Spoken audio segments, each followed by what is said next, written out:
Сәлем достар, бүгін сіздермен үйдегі желінбей тұрған варенье мен пирог дайындайтын боламыз.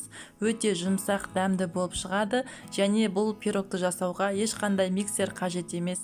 Видеоны соңына дейін тамашалаңыздар. Ең алдымен 4 жұмыртқамызды ыдысымызға салып, венчиктің көмегімен араластырамыз. Жұмыртқамыз біркелкі массаға айналғаннан кейін үстінен аз-аздан қантты салып отырып, жұмыртқа мен қант біркелкі болғанша араластырамыз.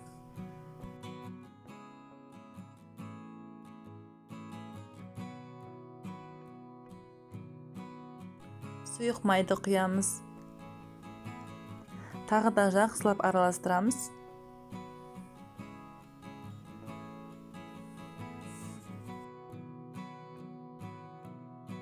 Ендігі кезекте үстінен вареньені саламыз. Қандай варенье салуларыңыз өз еркіңізде. Мен бұл пирогқа сливаның вареньесін қостым. Тағы да барлығын жақсылап араластырамыз.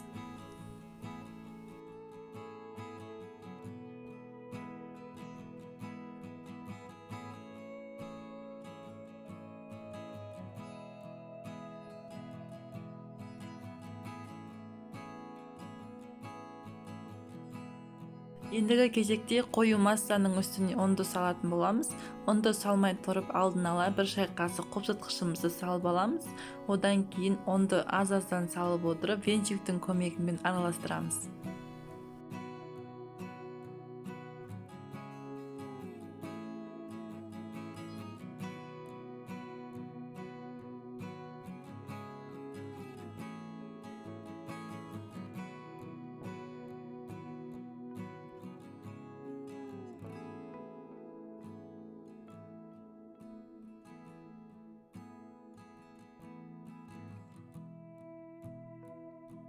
Міне достар, бізде осындай қою қамыр шығуы тиіс.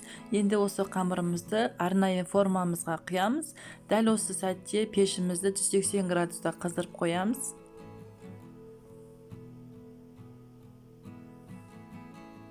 Қамырымызды салып болғаннан кейін бетін біркелкі ғып тегістеп 180 градуста 20-25 минутта пісіріп алатын боламыз.